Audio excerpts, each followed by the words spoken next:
একটি ভোটও দিচ্ছি না। এরপর বিধানসভা নির্বাচনের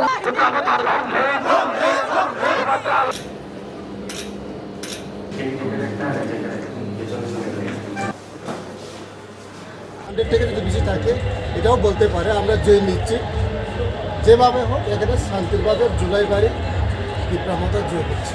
জয় হলে মানুষের জন্য কি কাজ করবে?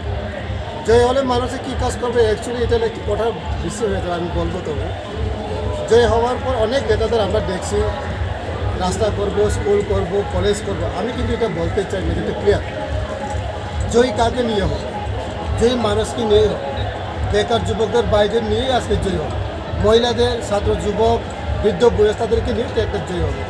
তাহলে জয় হওয়ার পর আমরা ডিসিশন করব সেই এলাকাতে যুবক ভাইরা, বৃদ্ধ বয়সীরা, মহিলা, তাদের সাথে আলোচনা করে আমরা কি কাজ করলে সবচেয়ে ভালো হবে, তাদের আমরা অনুসারে আমরা কাজ করব।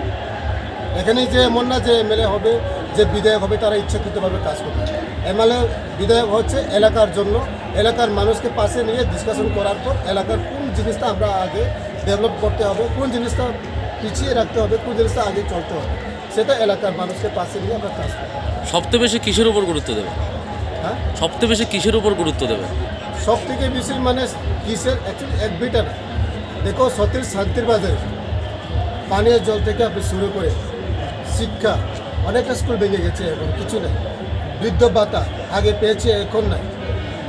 এখানে কোনো স্কুলে কোয়ালিটি, আমরা যখন বেশিরভাগ এডিসি এরিয়ার মধ্যে দেখো কোনো স্টুডেন্ট নাই, মাস্টার নাই, আর বেকারের চাকরি বাকরি নাই।